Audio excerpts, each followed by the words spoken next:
یا پھر کوئی اور ایسا بندہ ہے یا ایسا کوئی سیٹ اپ ہے کہ وہ آ کے نبی علیہ السلام کو جو ہے قرآن پاک لکھوا دیتے ہیں اور وہ ہمیں آ کے پڑھ کے سنا دیتے ہیں۔ لہٰذا اس طرح کے بہت سارے اعتراضات ہیں جو نبی علیہ السلام کے اوپر کیے جاتے تھے۔ تو گویا کہ اس آیت مبارکہ میں یہ کہا جا رہا ہے کہ اگر واقعی یہ انسانی کلام ہے اور یہ بنایا گیا کلام ہے تو پھر تم بھی بنا کر لے کر آ جاؤ۔ یہ تو اس کا عام مفہوم ہو گیا۔ اصل بات مفسر کرام یہ فرماتے ہیں کہ یہ چیلنج جو قرآن پاک میں دیا گیا ہے یہ 6 مرتبہ دیا گیا ہے۔ 5 مرتبہ یہ مکہ شریف میں دیا گیا ہے اور 6ٹھی مرتبہ یہ سورہ بقرہ جو کہ مدینہ شریف میں نازل ہوئی یہاں پہ یہ چیلنج دیا گیا ہے۔ اب ہم یہ دیکھتے ہیں کہ نبی علیہ السلام کی وہ جو 10 سال کی محنت مکہ شریف میں ہے، آپ رزسٹ نہیں کرتے، لڑائی وہاں پہ نہیں کرتے، جنگ وہاں پہ کوئی بھی نہیں ہوئی ہے۔ وہاں پہ کس چیز سے لڑا جا رہا ہے؟ صرف قرآنی الفاظ کے ساتھ لڑا جا رہا ہے۔ اور وہاں پہ ان کو جو 5 مرتبہ چیلنج دیا گیا ہے وہ کس چیز کا دیا گیا ہے؟ قرآن کا دیا گیا ہے۔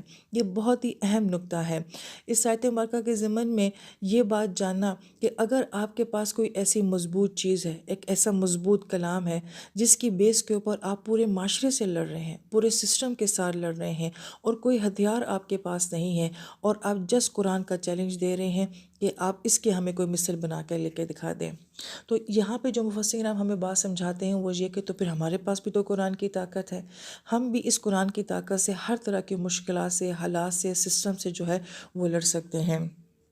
پھر ایک اور اہم نکتہ جو بیان کیا جاتا ہے کہ ایک دعوت ہوتی ہے اور ایک چیلنج ہوتا ہے۔ نبی علیہ السلام نے مکہ والوں کو چیلنج پہلے دیا ہے، یہ دعوت پہلے دی ہے۔ تو ہم یہ دیکھتے ہیں کہ نبی علیہ السلام مکہ والوں کو دعوت پہلے دے رہے ہیں، کیونکہ دعوت کے اندر تو وعظ، نصیحت، محبت، ہمدردی ہوتی ہے۔ آپ علیہ السلام نے ان کو چیلنج نہیں دیا ہے، آپ علیہ السلام نے ان کو دعوت دی ہے، لیکن مسلسل دعوت دینے کے بعد جب ان کا مسلسل انکار آتا ہے تو پھر جا کے اللہ تعالیٰ کی طرف سے آتا ہے کہ اب ان کو چیلنج دے دیا جائے۔ لہذا یہ بات بھی ہمیں اپنے دعوتی کام میں، اپنے دین کے کام میں سمجھنی چاہیے کہ ہم نے دعوت پہلے دینی ہے یا ہم نے چیلنج پہلے دینا ہے۔ تو پہلے نبی علیہ السلام جیسی ہم دعوت دے لیں تو پھر اس کے بعد ہم کسی کو کسی بات کا چیلنج دے سکتے ہیں۔ پھر آیت نمبر 24 میں یہ کہا جاتا ہے کہ فَإِن لَمْ تَفْعَلُوا وَلَن تَفْعَلُوا، ایک ماضی کا انکار کیا جا رہا ہے، ایک مستقبل کا انکار کیا جا رہا ہے کہ اس سے پہلے بھی تم یہ نہیں کر سکے، اس سے آگے بھی تم نہیں کر سکو گے۔ تو گویا کہ اللہ تعالیٰ نے پہلے ہی سے نفی کر دی کہ یہ کام نہ ہوا ہے نہ ہوگا۔ لیکن بڑی اہم بات یہ کہ تم نہیں کر سکو گے، مگر کیا نہیں کر سکو گے وہ مفعول یہاں پہ نہیں بیان کیا گیا، یعنی کہ تم قرآن کے الفاظ کو نہیں بدل سکو گے، تفسیر کو نہیں بدل سکو گے، موضوع کو نہیں بدل سکو گے، کیا نہیں بدل سکو گے؟ تو مفسر کرام یہ فرماتے ہیں کہ مفعول کا نہ بیان کرنا دراصل میں اس بات کی علامت ہے کہ تم اس کتاب میں کسی بھی قسم کی کوئی تبدیلی نہیں کر سکو گے، نہ الفاظ میں، نہ موضوع میں، نہ حکمت میں، نہ انداز میں، کسی بھی انداز سے تم اس کتاب کا کچھ بھی جو ہے وہ تبدیل نہیں کر سکتے۔ اور پھر اس سے پچھلی آیت میں یہ بھی کہا گیا تھا کہ تم اپنے تمام شہداء کو پکار لو۔ تو بعض مفسرین کرام فرماتے ہیں کہ شہداء سے مطلب گواہ بھی ہوتے ہیں، لیکن شہداء سے مراد ایکسپرٹس بھی ہوتے ہیں کہ جو تمہارے اپنے دور کے، اپنے معاشرے کے ایکسپرٹس ہیں، جو کہ بہت زیادہ بلاغت رکھنے والے، شاعری کرنے والے، زبان کو سمجھنے والے ہیں، ان سب کو جمع کر لو۔ پھر شہداء کو میں ہم تجوید کے لحاظ سے دیکھتے ہیں کہ بد متصل آ رہی ہیں۔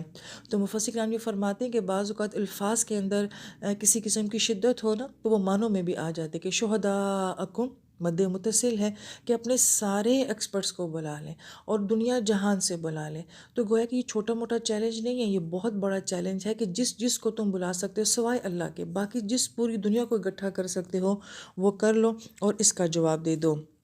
یہاں پہ مفسر کرام یہ فرماتے ہیں کہ جب چیلنج دیا جاتا ہے نا تو سامنے سے لازمی کوئی نہ کوئی ریئیکشن آتا ہے۔